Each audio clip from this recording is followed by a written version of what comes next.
Hindon report के बाद एक और इंटरनेशनल रिपोर्ट से अदानी ग्रुप फिर विवादों के घेरे में आया है।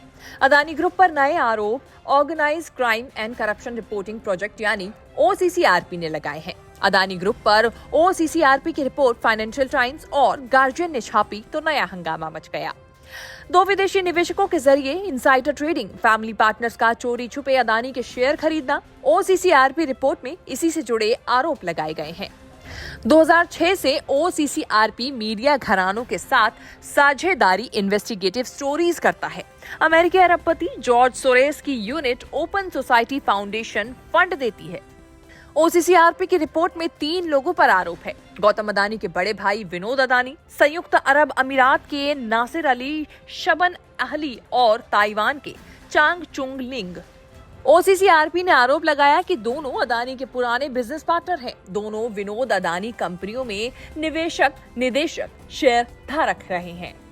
Adani enterprises, Adani power, Adani transmission. OCCRP report में इन 3 कंपनियों का जिक्र है, जिसमें शेयरों के कारोबार को रहस्यमयी कहा गया है। तीनों कंपनियों में प्रमोटर यानी अदानी के शेयर 75% से कम हैं। OCCRP रिपोर्ट के मुताबिक 2017 में अदानी ग्रुप की इन 3 कंपनियों में नासिर अली और चांग चुंग के शेयर करीब 13 से 14% थे। इसकी खबर बाजार रेगुलेटर सेबी के पास नहीं थी। OCCRP रिपोर्ट ने कहा है कि कोई सबूत नहीं है कि नासिर अली, शाबान अहली और चांग चुंग लिंग का पैसा अदानी परिवार से आया था, लेकिन दस्तावेजों से पता चलता है कि टैक्स हेवन मॉरिशस फंड्स के जरिए अदानी के स्टॉक्स में कारोबार हो रहा था। हिंडनबर्ग के बाद OCCRP रिपोर्ट में भी नाम आया है गौतम अदानी के बड़े भाई 74 साल के विनोद अदानी का। विनोद के बारे में कहा जाता है कि वो दुबई, सिंगापुर से काम करते हैं। विनोद अदानी ग्रुप की कंपनियों में प्रमोटर्स ग्रुप यानी मालिकों में है। कंपनी कहती है कि वो डे टू डे अफेयर्स में नहीं होते हैं।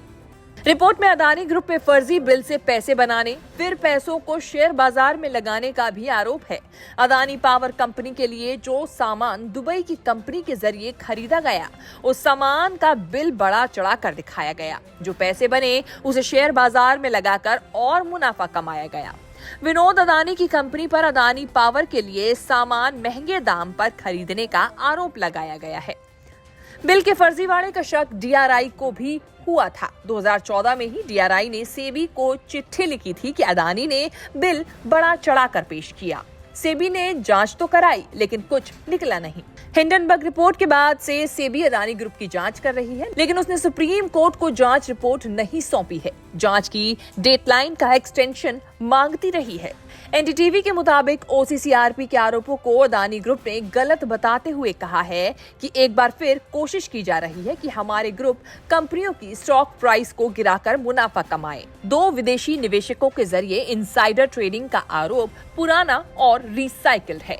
इन विदेशी निवेशकों की जांच सेबी पहले ही कर रहा है। सुप्रीम कोर्ट कमेटी की जांच में शेयर होल्डिंग नियमों का उल्लंघन नहीं मिला। सुप्रीम कोर्ट और सेबी की जांच की कद्र करनी चाहिए।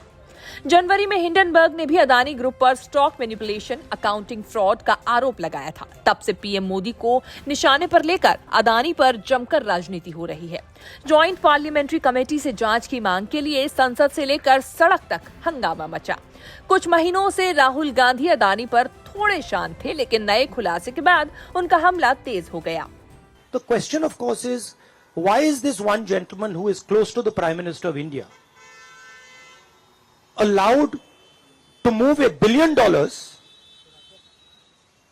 to pump up his share price, to use that money to capture Indian assets, airports, ports?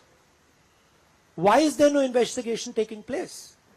It's very important that the Prime Minister of India, Mr. Narendra Modi, clears his name and categorically explains what is going on. Adani group की सफाई के बाद भी share बाजार में Adani group की 10 कंपनियों के शेयर लहूलुहान हो गए। अदानी ग्रुप ग्रोसरी से लेकर पावर प्रोडक्शन तक के बिजनेस में है। 10 साल पहले शेयरों की कीमत 65,000 करोड़ रुपए के आसपास थी, जो पिछले साल 21 लाख करोड़ रुपए के आसपास पहुंच गई। 2022 में गौतम अदानी भारत के और दुनिया के तीसरे नंबर के अमीर बने थे। न्यूज़ तक ब्यूरो।